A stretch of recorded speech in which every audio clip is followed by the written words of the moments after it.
Listen up, everybody. This will only take a second. I just want to tell you all about the cool app that I use to record both of my podcasts called Spotify for Podcasters. You too can download it, start your own podcast, maybe make video podcasts. Or if you want to make a little coin, baby, with your podcast, you can do so using Spotify for Podcasters. So download the app today. What is going on, everybody?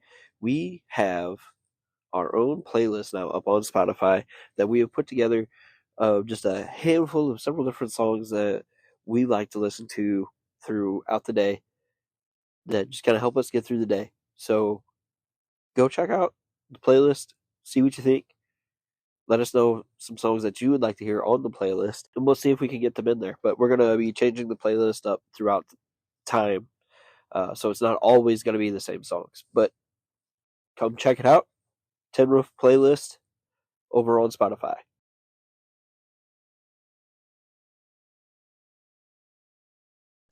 All right, guys, welcome to the Tin Roof podcast. We are actually not alone today. We have a guest with us, and his name is Ed. He's not even from the United States. He's actually from across the pond, as people like to say.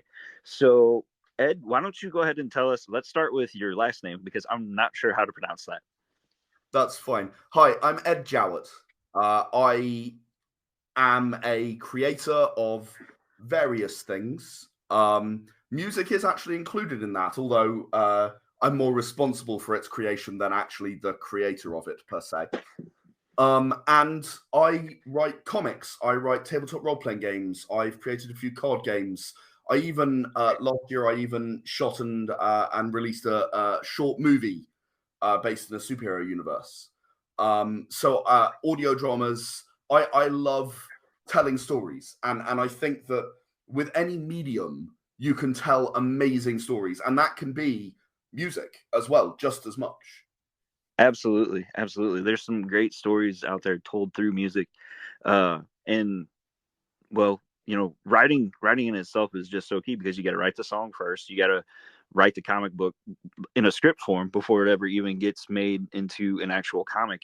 And you sent me some of your stuff this week, and I got to tell you, it's fantastic. Do you do the artwork too? Like, I'm probably going to be all over the place with this podcast. I might not be very linear. Don't worry about that. I'm very good at not linear. Don't worry about it. I don't do the artwork. I'm unfortunately not talented in that direction, but well, I'm somewhat talented in that direction. I do a lot of art direction, so I like to give an artist freedom. So I'll write some stuff about what's going on in the scene, and then if the angle doesn't quite work for what I think is going on in the scene, or if something needs a bit of a shift, or especially, I'm actually an expert in lighting. So quite often I pick up some artists on, there's no light source here. What's going on? This shouldn't be lit. This should be in shadow. The light's actually coming in from here.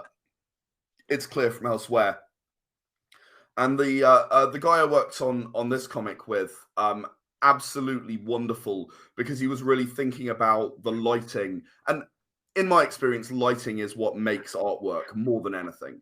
And he was really thinking about the lighting, and we talked a lot about pages towards the end of the comic, which you haven't even seen yet, which really involve a lot of, well, what color should the lighting be here? What kind of feel do you want? Do you want it to have that warm feeling of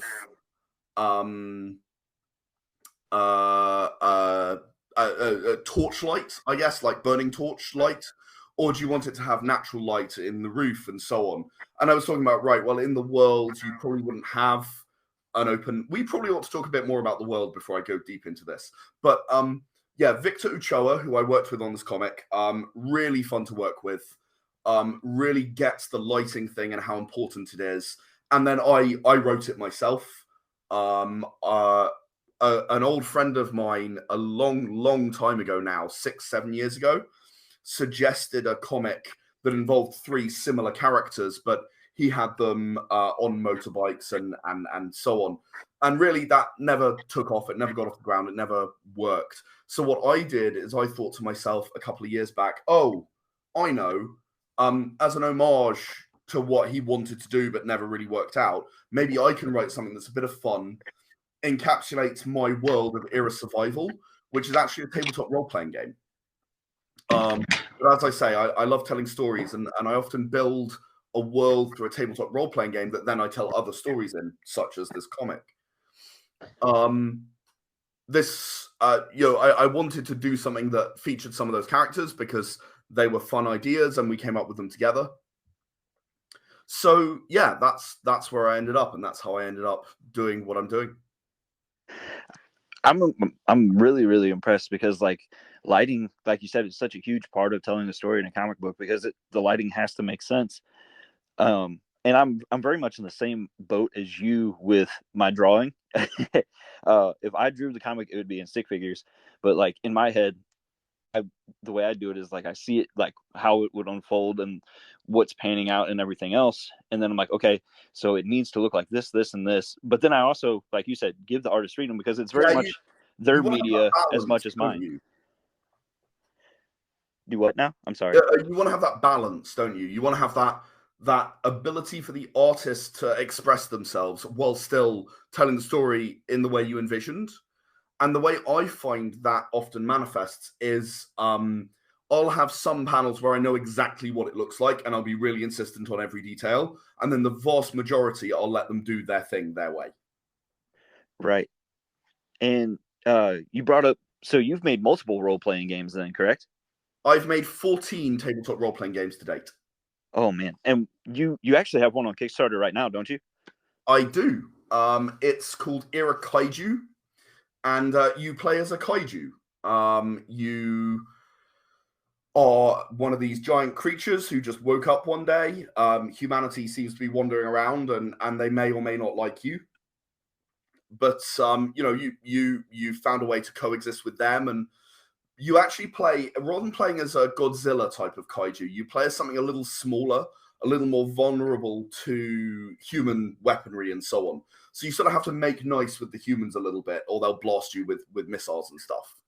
And you'll gradually have your health whittled down and die if they keep doing that all the time. So you work as a team. You share the confidence that humanity has in you, that you're not a rampaging monster.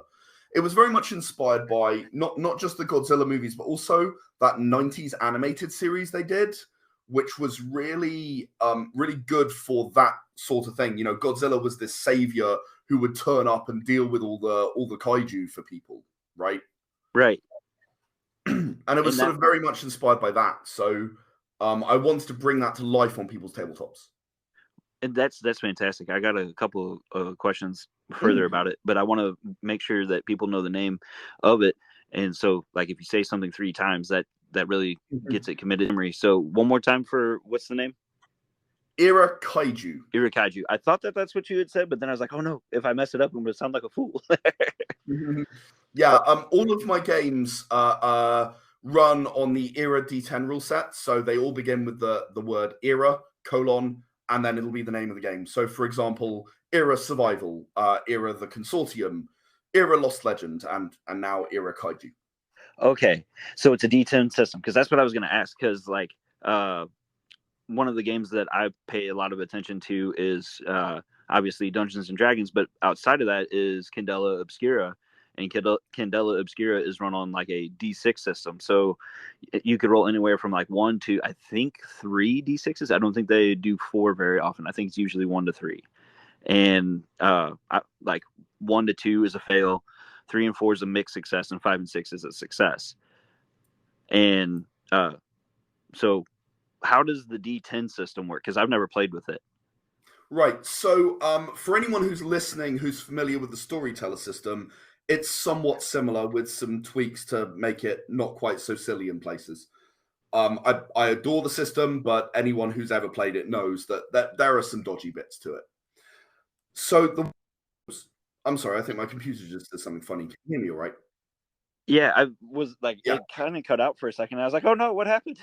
No, it's fine. Sorry, my computer just plays silly buggers. It's getting a bit old now. So you have attributes and you have skills, and most actions that you want to take are an attribute and a skill combined. Each one has a level from in Era D10's case, attributes can only be 1, they can't be 0, and go up to 8. But it's quite hard to get something up to 8. and skills can be at 0 to 8. So what you'll do is you'll say, okay, well, I'm going to roll my strength and brawl to punch someone. And that would mean that you pick up 4 strength and 3 brawl dice. You'd roll 7 dice. There's then a threshold that's based on the difficulty of your action. So let's say it's 7 for the sake of argument. That's sort of the standard I use as 7. And then if it's harder, it's higher. And if it's easier, it's lower. And then when you've rolled your dice, you've rolled your 7 dice. Let's say you roll, 3, 4, 5, 6. Hang on, 3, 4, 5, 6, 7, 8, 9. Well, you had to get 7 or better. You've got 7, 8, 9. That's 3 successes. So you've got 3 successes. And that defines how well your attempt went. That's pretty cool. It's a lot harder to explain than it actually is to operate, which is one of the funny things about the system. It's very, very easy to do when you're actually doing it. And I've sat down with a lot of people who've either never played role-playing games before or have never played a multiple dice pool system before. And they have it within minutes. It's really not hard at all. One of the things, so there are several things that I like about it. I'm a bit skeptical of the way in which D&D and other single dice systems work. And that includes, to some degree, fixed dice systems like the one you just described. The thing is that it's less true with multiple dice, but with D&D you have a flat line, so you are as likely to do a really good hit as you are to drop your sword on your foot, no matter how good you are at fighting. You have the same chance of doing a natural 1 and a natural 20, right? Yeah, right. That's a problem because it doesn't really mirror reality. As you get better at something, you're much less likely to fail at it hilariously. So in Era D10, with multiple dice that build up as you get better at the thing, you actually have a normal distribution, a bell curve. And that means that the height of the bell curve, the most likely result, as you have more dice, moves upwards in the number of successes you would get on average. That models reality much, much better, because it means if you're very good at something, you're very unlikely to fumble it. And in order to fumble, you have to get more 1s than you get successes. So one of the things the storyteller system does that I don't do is 1s don't take away successes, for anyone who sat there thinking about that. So you have this situation where you're rolling multiple dice. You see immediately when you roll, oh, there are lots of 1s there. Oh, there are lots of 7s or 8s or 9s there. Oh, this is going to be good. This is going to be bad. You immediately know. Whereas in Dungeons and Dragons, I always feel like you roll it and then you have to look at the GM to find out whether it was a good roll or a bad roll. Right. I like that immediacy that you get from, oh, wow. And also, who doesn't love rolling a huge bucket of dice? And that's what I was sitting here thinking. I was like, man, you would definitely have to have a shaker cup for that, because like I can't fit 9 dice in my hand. I don't know. I've got used to rolling 30 plus dice in my hands. I can do it. So it's just a question of practice. That's impressive. I'm amazed.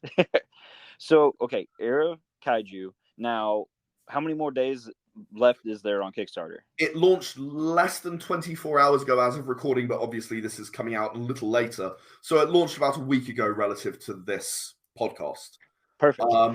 So it'll have something like 15 days, about 2 weeks left. 2 weeks left? Okay, so where are you at? Obviously, this will be muddled, like you said, but where are you at right now? Right now, we are 2 1/3 times funded. So we're at nearly £700. No, wait. Yes, that is right. We're at nearly £700 out of £300. So we are well overfunded. It's been an explosion. It's so nice to see. And now I'm starting to have to sit down and think about stretch goals and what extras I can give people. I do have an inkling, actually. I really want to do an expanded bestiary, because I'd really like to show some more enemies. I'd like to get some more artwork done. I'd like to show some more enemies that you can run into, because I really enjoyed doing the artwork for this book. So Era Kaiju, what I did is I tried to get the effect of, it looks like someone's inked the images directly onto the page. for like the incidental images in there. Like, someone's done a pencil sketch in the book That's around amazing. and whatnot, because that's the sort of feel I wanted to get. I guess my inspiration for that is sort of like Sanctuary had that journal that her dad had done that had all these sketches of all the different what do they call them, abnormals in that series. Yeah. I sort of wanted to do something a bit like that. And it's sort of like, oh my God, look at this giant phoenix thing. I'm going to draw that right here in this book. That's really cool, because like having that adds such an amazing element to something, because then it's like the person's sketchbook, kind of like you were saying, and that just adds so much more to it. It really immerses you in the moment and the wonder and fear that people must see seeing these kaiju suddenly appearing and rising and wandering around. I can only imagine. I mean, it must be absolutely terrifying. Right. I love the idea of an expanded bestiary. Would you ever consider, like, obviously, like you said, like a scaled down Godzilla, but would you ever consider doing like other scaled down PCs, like a Mothman, for example, or a King Kong, or anything like that? Absolutely. All of those are completely doable within the system. And I should say that although it's not my intention that you play as an alpha, there are stats for alphas in there. Play as an alpha if you wanted to. Let's say you had a really small group and you wanted to do a Godzilla and Mothra story, right? And have, I don't know, let's say you want to do the story of the movie King of Monsters, right? Okay. You want to have King Ghidorah appear, and you want to have Rodan be a pain in all of those random other kaiju that we have in that movie. Every single one of those can be done within this system. It's all there. It's all set. You just add a few more kaiju powers. They're a bit bigger. They're a bit tougher. You'd unfortunately probably lose a lot of the human element of it, which is one of the reasons that you're smaller. But you can do it. That's interesting. That's really cool. What if, like, somebody wanted to play as a human to accompany, to like maybe add to the story of it, where like you said you got a small group or whatever, and you got a couple of kaijus, but you have somebody like on the ground doing a lot of interaction with the people? So if you want to do that, what I would suggest is probably that you integrate some of the other Era D10 rule sets into this game. So there are some which are appropriate for that. Perhaps Era Liars, or maybe the Consortium or Era Survival, which are more or less the same on the interaction side. So that you could build a character that exists in that same universe. Very much like, as you were saying, as I was saying a moment ago, I'm sorry, about the Godzilla TV, the animated series. Right. That's kind of what I was thinking of, because wasn't there that girl that like helped Godzilla in that? Yeah, it was actually based on the 98 Godzilla movie that was the Hollywood one. Mm-hmm. Actually, Matthew Broderick's character, who was the main, like he was basically the Godzilla's mummy. Okay, that's right. So it's been a long time since I watched that version. But yeah, there was an entire team of humans that were then directing Godzilla. Yeah. Yeah, and so I've forgotten a lot of that movie. I do love kaiju movies. I don't get to watch them as much as I would like to. Godzilla -1 is one I still haven't watched yet. I haven't either. I only really got into, like, I'd seen the 90s Godzilla movie and thought similar to what most people did, which was like, okay, well, that might have been a bit of fun, but it wasn't great. And then obviously the legendary Godzilla movies started coming out, and I watched the first one, and it was really pretty good, and I quite enjoyed it. And the second one was, the King of the Monsters was good. That was very watchable. And then after that, a friend of mine came over, and we actually had a kaiju evening where we sat down and watched kaiju movies, because it was like, right, the legendary ones are quite good. Here's some of the stuff that happens in some kaiju movies. And he showed us, I can never remember the name of this movie. It was around 2000 when it was made, and it's aliens appear and like use all the kaiju to attack humanity to try and subjugate them, and Godzilla's the only one that can save them. It's crazy. Is the only phrase I can use. Absolutely insane. But a lot of fun, and it made me that it was actually that movie night, and we watched that one and a couple of others as well. And it made me start thinking about the viability of kaiju on the tabletop, because I don't think many people have done a game like this where you can actually do that. I don't think so either, because I mean, from the different games that I played, and I've done a little bit of exploring, I don't really think that there's one out there that comes to mind that I is mean, there like are definitely ones that can do it. You know, GURPS famously can do almost anything if you want to. Unfortunately, I have thoughts about GURPS as well, as you might expect from a tabletop role-playing game designer. Unfortunately, I think it does everything kind of somewhere between moderately well and badly. One of the things I decided to do instead was actually focus on, while it has the same rules paradigm, and you, as I mentioned earlier, you could combine the rules. It's sort of, each game has its own modular set of rules that really apply to that game and make that game feel right. So GURPS just kind of says, well, here's a laser cannon and it's balanced with a stick. And you're sort of like, well, but that's not really how it works, is it? Because you've got a laser cannon, but you might have amazing armor, and then that would protect you from the laser cannon in a way that when you're a caveman fighting with a stick, you're probably maybe even as likely to kill someone as a laser cannon is to kill a person in a sci-fi setting, right? Yeah. No, that makes perfect sense why you would scale it differently than the way GURPS does, for sure.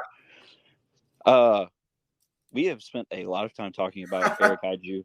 So you did allude already to that we pre-recorded this a few days in advance. But real quick before we move on, I do want to, say, hey, if you love tabletop role-playing games, go, help fund further so we can get some of these cool stretch goals that we've talked about over on Kickstarter. Erikaiju, definitely check it out. But today, the day that this episode drops, because this is a special episode, I guess I should have started that with my intro, but it is a special episode. We're dropping it on the 28th. You had just gotten an episode on Monday, but we're here to talk about a zombie comic. Can you tell us a little bit about it? Absolutely. So I mentioned this a little bit earlier. It's called Grace Under Pressure. And it really came about because a friend of mine who I've been working, he actually taught me to write comics. So, you said you had a look at it and you enjoyed it. And a big part of that kudos goes to him because, he taught me, he introduced me to writing comics. He taught me everything he knew about writing comics. And I've sort of then run off in my own direction. And I really like a good story. And in the world of zombie apocalypse, the threat is never really the zombies, because if you survived, and especially in the world of era survival, which is set 100 years after the zombie apocalypse happened, if you survive this long, and every character who features in the story was born after the zombie apocalypse, so if you survive this long, you know how to survive against the zombies. You can get unlucky, right? You can die, but for the most part, you know what to do. And I always thought that the biggest threat in a zombie apocalypse is actually the people. It's people when there is no longer a civilization, a safety net, a thing that makes you act in a reasonable way. I think people are then potentially very dangerous. No, that's perfectly fine. I said you're right because they no longer have structure. They no longer have that form. Like you said, it's a safety net. Right. And that means that you can explore interesting characters who never grew up with civilization. And this comic, it's basically got 3 sections to it. So I open with a quick introduction to the world, and these are 3 experienced survivors who are sat there camping one night, and along comes some zombies, some infected, as we call them in era survival. I like that. And they fight them off because they have no choice. But what you might notice is that as they leave, one of the characters, Chris, he's looking back. Whenever they leave somewhere, Chris is looking back over his shoulder. And this is a big part of who he is. Because he doesn't really want to move at the same rate as Grace and Jessica do. So they defeat these zombies, and it gives you an idea of what fighting them is like. And I love the artwork that's happened there. It's really delivered that feel, and that really pulls you into the world, I think. So they head to a nearby town. They are what are known as vault hunters in Era Survival. Vaults are continuity of government bunkers that existed before the apocalypse. And, you know, in theory, what they do is they spend their time looking around to find vaults. The reality is there aren't that many vaults, so they pick up a lot of odd jobs, I guess. And in this particular comic, they're bounty hunters. Or they're being bounty hunters. So they head towards this city, Crossroads. It's a relatively big settlement, and you know, big walls around it and the lot. And they head through a device that they've never seen before. It must just be a bluff, says Grace. At which point the metal detector goes off. They've never seen a metal detector before. They have no idea what it is. So she sort of was trying to conceal weapons, but you aren't allowed weapons inside for obvious reasons. So, you know, she sheds some weapons, and we have that classic scene that you have in metal detector comedy situations where, you know, she's going through it like 5 times and continually removing more weapons. Beep, beep, beep. Oh, okay. Indeed. But eventually they get into Crossroads and they split up. And this is where we start to get a bit more insight into Jessica. So Jessica, she's actually an ex-slave. She was freed by Grace. And they sort of stuck together. Not that she had to, but she chose to stay with Grace. And the you know, age-old life debt kind of situation, I'm guessing. Yeah, not really though, because it's not really the life debt thing so much as she wants to stick around with Grace. I think that Jessica secretly wants to be as bad as Grace is. Well, not even that secretly, but wants to be as Grace is, and figures she can learn. So while Grace is having a chat with a vendor, actually one of Jessica's former owners turns up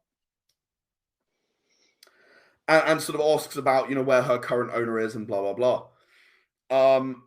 So Jessica just loses it, right? Completely loses it, smacks him in the face, kicks him down to the ground. You know, she's not a slave anymore, and she's not going to take this. She's not going to take it as if she was. Grace steps in and stops the crowd intervening, but really we get a little bit of insight into Jessica, which I love. I love these moments where you can show the characters, right? Mm-hmm. And then they head off to go and find Chris, who was doing his own thing, and excuse me. Chris, he's been flirting away with this this fruit merchant, Amber. He's a bit of a ladies' man, is Chris, you see. And he fixes her. He's a bit of a whiz at electronics, and you might have noticed that he's got a little white cross on a lot of his equipment. And anyone who knows the world already will already know, but I think it's revealed during the comic as well. The White Cross are a faction of individuals who believe that in order to survive the apocalypse, you have to keep as many people alive as you can, basically. Right. So Chris's job as a traveling White Cross medic is to basically heal anyone who needs it, whoever they are. They could be the scum of humanity, but his job is to heal them. We in the role-playing game, we actually went into quite deep into a story about the oath that they take and the tattoo that's on their back. That is actually the that there's sort of a cure for infection. if you take it every day or you take a large dose immediately after you're bitten. So, and the White Cross came up with this cure. So every White Cross medic has it tattooed on their back. It's a reminder of who they were. Now, we don't actually get to see that in this comic, but as I say, anyone who knows the world of Era Survival will know it. So I'm hoping that this comic might encourage people to look more into the world. There's a lot of free excuse me, information on our website that explains a lot about the world as well. So you can go and immerse yourself if you want to. That's awesome. So what's the website? www.shadesofvengeance.com. And this would be /era survival, era-survival, that is. Okay. So the name of the comic is Grace Under Pressure, right? That's correct. Okay. So we have Grace Under Pressure, shadesofvengeance.com. And you role played, like, did an RPG, this scenario out, and then you turned it into a comic book? Like, this is from your game table? This scenario is not from my game table, no. Actually, it's more of a... I had some characters on the front cover of the rulebook for Era Survival, and I decided to make a story around them. That's cool. And these are the three that are not lying flat on their back as if they're dead on the cover of the rulebook. That's really cool. So tell us a little bit more about this world. Like how old are, like, Grace, Chris, and Jessica? Because they're born after the fall of civilization, correct? That's correct, yeah. They're probably 20 to 35, somewhere in that region. I think Grace might be the youngest of them. Jessica probably mid-20s, and I think Chris is a little bit older, sort of early 30s, I would guess. I've not been super specific about that, and with good reason. I don't like to pin down exactly everything until I need to, because I might have a reason I want to change something. No, absolutely. And that's one of the cool things about the medium of storytelling to begin with. You're like, you don't have to tell everything right out the gate. You can leave stuff for imagination, for later on. That's why I just started a D&D group with some friends of mine from church, and I told them, I was like, look, don't write a 20-page backstory. We're gonna fill it in over time. Absolutely, could not agree more. As someone who's run hundreds and hundreds of role-playing games, let your character develop through the sessions. Don't write in too much backstory, but equally, don't make them a complete blank slate. One of the most fun moments I ever had in a role-playing game as a player, I was playing a long-running campaign that a friend very kindly GM'd for me and one other. It was based in my Era Forbidden universe. And we basically rocked up to this settlement, and we went inside, and we were meeting all these new people, and I just suddenly decided, oh, this guy, the armorer in the settlement, Nick, how you doing, mate? I haven't seen you in ages. We ran with it. We decided that we had met him before at some point. And we'd known him for years off and on, and we didn't know he was here and that sort of thing. And in the end, he actually gave his life for my character, and it was a really brilliant moment, because we sort of had this imagined history that we'd all filled in our heads about how we'd known each other before. And then I'm talking about 20 sessions later, he gave his life. Right. So that's the fun thing. History, but also that stuff we'd built firmly within the sessions. That's the fun thing about doing it is like, in one session, you drop this little seed, and then, like, 20, 30 sessions later, all of a sudden, boom, whoa, wait, I totally forgot about that. Or what? No way, this guy did this for me. And it becomes this huge moment. It's one of the beautiful things about tabletop role-playing games that you just don't really replicate in any other medium. It's the reason I do what I do in terms of storytelling with role-playing games. Obviously, with comics, I'm trying to do something else. I liken it to a house, right? Or a mansion, let's say. So a tabletop role-playing game lets you open the front door and walk inside. And in theory, you could visit every single room in that house, right? Correct. In practice, you don't, though. You spread out a little on the ground floor, and then maybe you go up the stairs to the floor above, and you look around a little bit there, and maybe there's one more time up the stairs, but you wouldn't look around very far on that floor. And that's probably about as far as you ever get in the world, right? Yeah. But then a comic is like looking in a window of a specific room, and you get to see that moment in time of the universe that is a fixed thing that you could go and interact with if you want to, but you don't have to, right? You can experience a story in another way.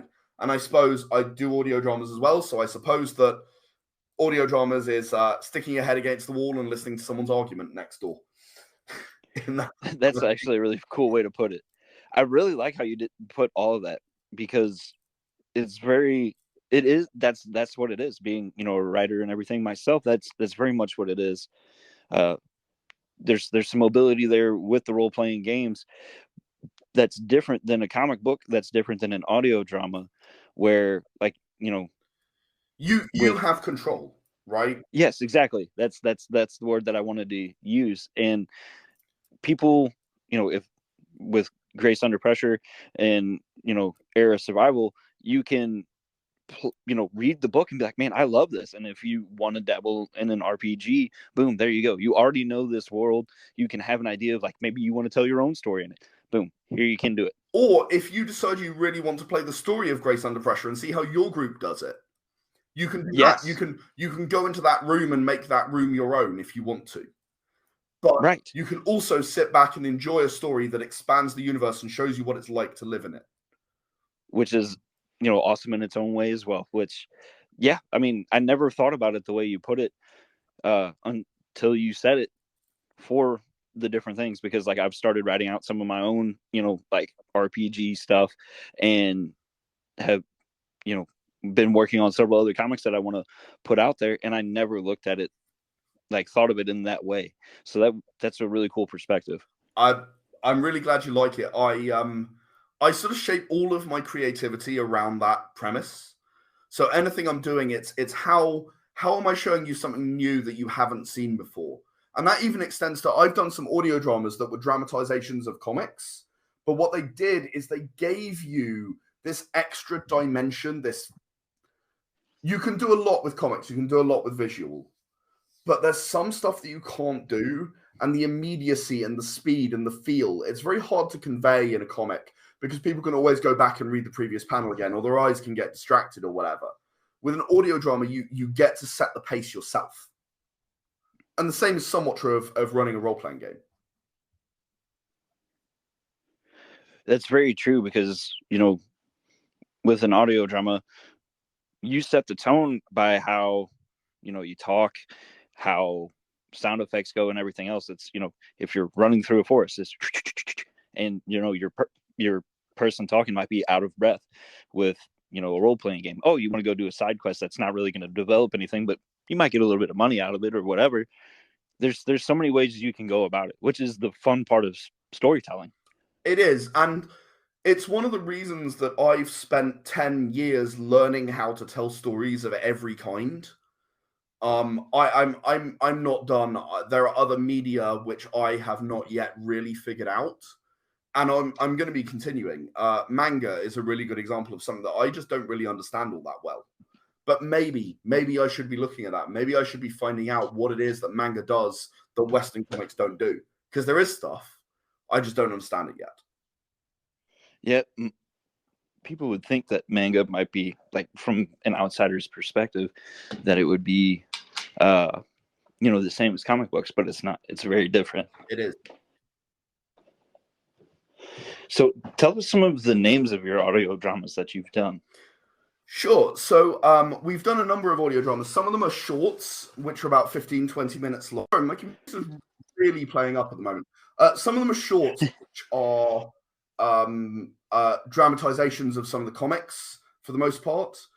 We've got Lacuna Revelation, we've got Blue Shift Frenemies, and Violet Unstoppable, which were our first three superhero comics. And we've got the Bug War 1 Declaration, Bug War 2 Infiltration, and Bug War 3 Mobilization, which were three of our sci-fi comics that we wrote for our sci-fi universe. I read Bug War real quick while my coffee was brewing this morning. Oh, wow. Like, just like skim read it. You enjoyed that? I'm going to go back and fully read it. That looks fantastic. Violet was actually the one that made me decide, yep, I got to have this guy on my podcast. Violet number 2 is Violet is my favorite character that I write. I write her with a wonderful lady called Jennifer Martin, who I actually wrote Era Survival with Jennifer. She did a lot of the stories. She's so good at this dark, scary tone. But Violet number 2, we sat down and we agreed that we wanted to cover some stuff that you don't see very often in comics. We wanted to cover some stuff like at the end of Violet number 1. If you read it, you know obviously Violet wins, but it's not without cost at the in the first half of the comic. And while she might win, and in a Spider-Man comic, you'd expect him to be fine the next comic. We really didn't want to do that. We wanted her to have the hangover psychological issues that come from being beaten and scratched within an inch of your life. And we actually went to some fairly dark mental health places because Jennifer and I both believe that mental health is a thing that affects a lot of people. A lot of people are scared of talking about it.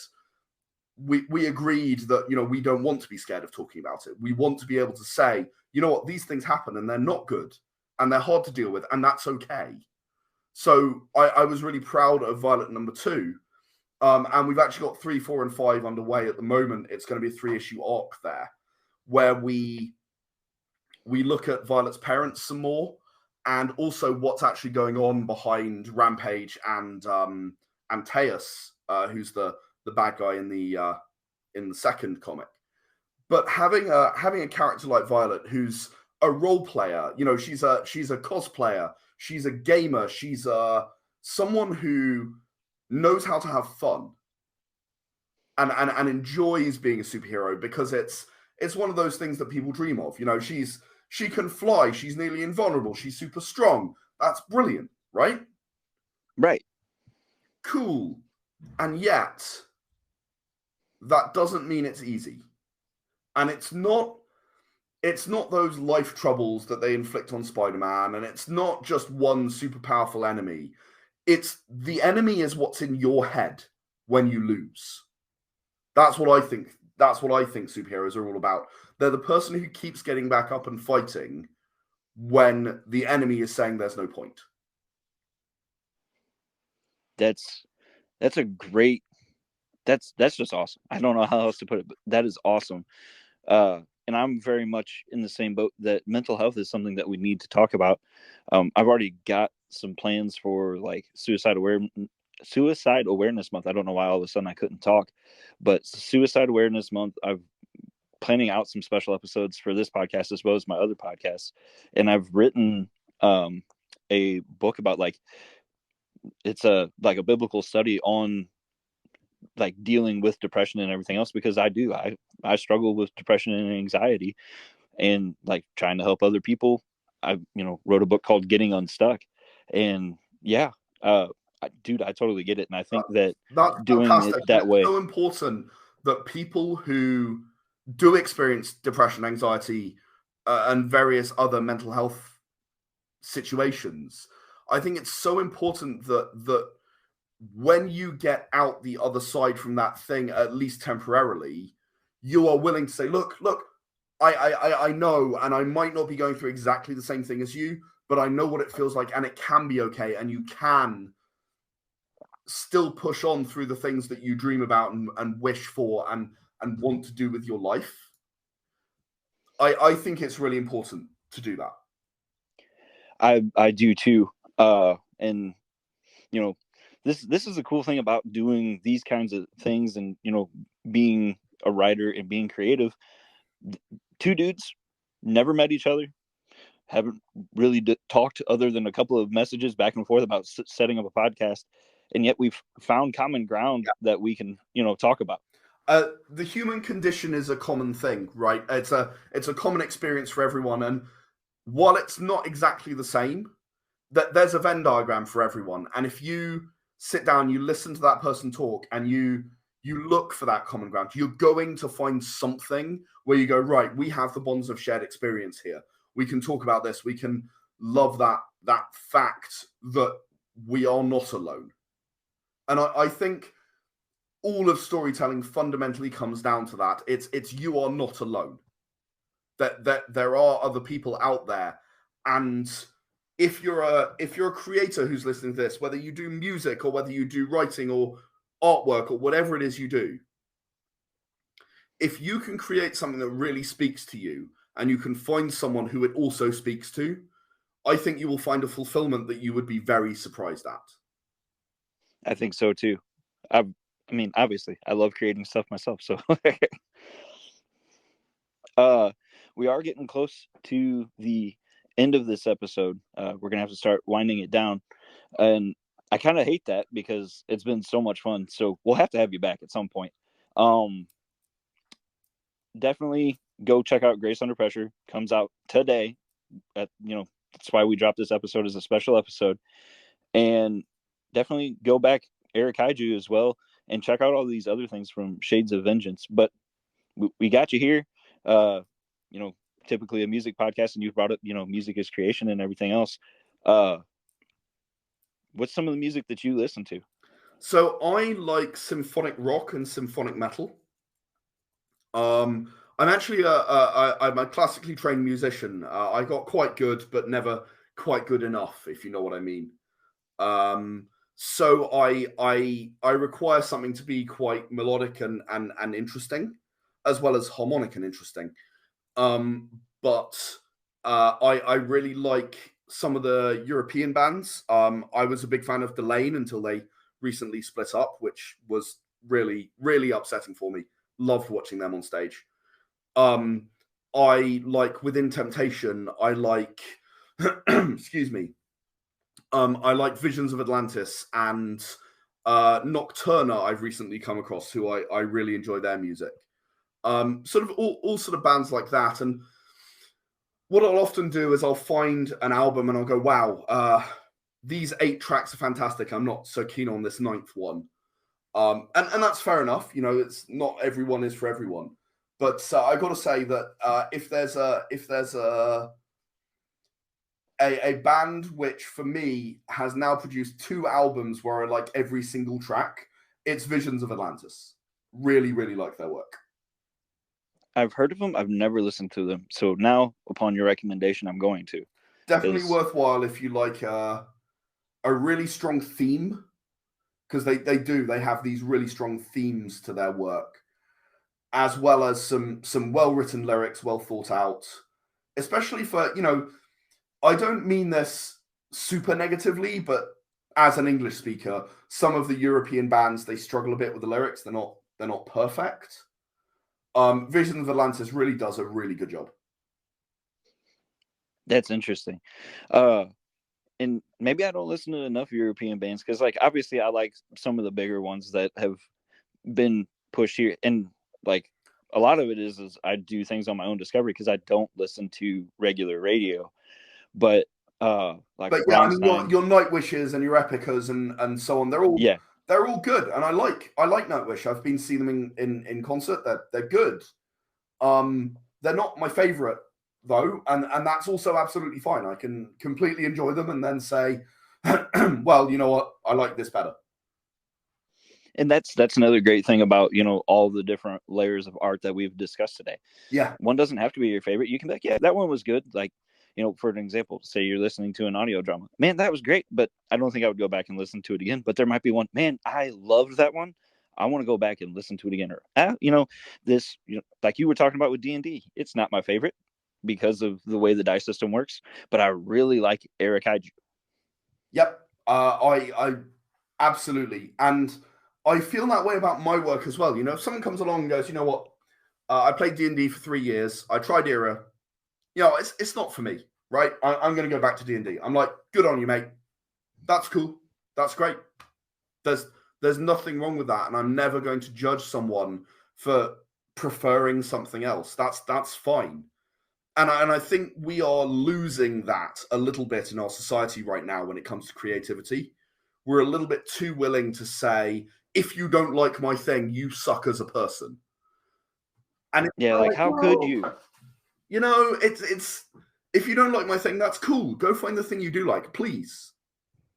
Yeah, and thanks for trying it out. I'm glad you at least tried it. Yeah, exactly.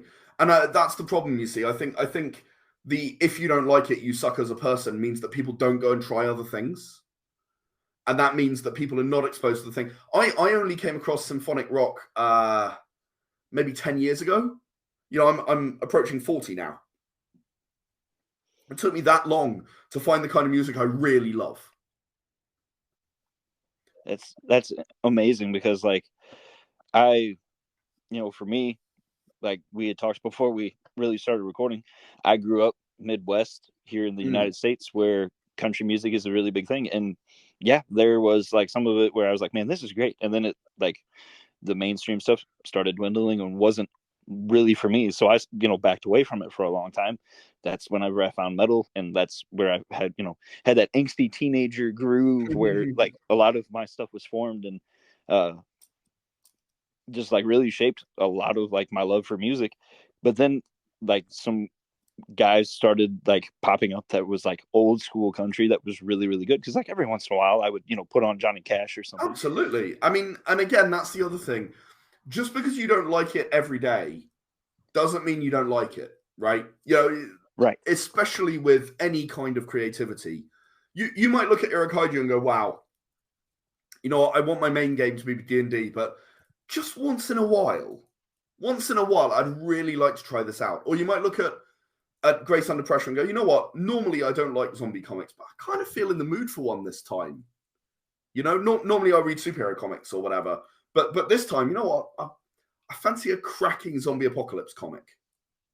Right. I hate to like start winding it down, but we've only got a couple of minutes left before Spotify kicks us off. So, any parting words?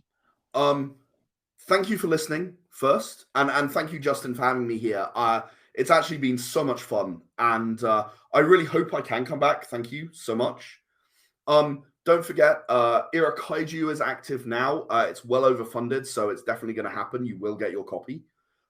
It's worth checking out if you would like to try being a kaiju and stomping around, hopefully not stomping too many civilians. Grace Under Pressure, which I also came to talk about. It's a comic. It's 22 pages.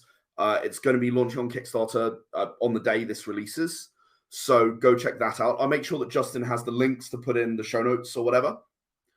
But yeah, overall, thank you everyone for listening.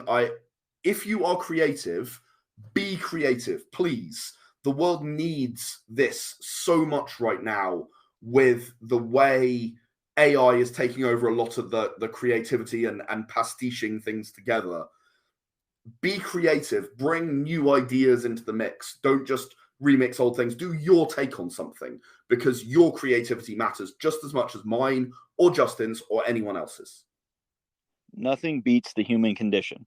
You brought up the word human condition earlier, and that's been something that I've been saying, because I actually thought about it whenever you said it earlier. Nothing beats the human condition. Didn't quite know what to respond to that. I agree with it. Well, 100%. Right. Because it's true. AI can't replicate what we've experienced as humans. No, but it can pick up the stories that other people have told about the human condition and stick them together. And it's getting better and better at sticking it together and making it look good. It is. But I still think, like, you just, being a person, you can't beat it, even if you are a supercomputer, because that supercomputer will have never felt the things that you've gone through or the things that I've gone through. It can't add things. So, it can't add things in a way that a person can. Exactly. Ed, thank you so much for coming on. Man, I feel like we're rushing here at the end, because I feel like we could keep going, but we'll definitely have to have you on. Maybe we'll have a celebration for. Sorry. Thank you so much for having me. No problem. Thank you. Well, you know what?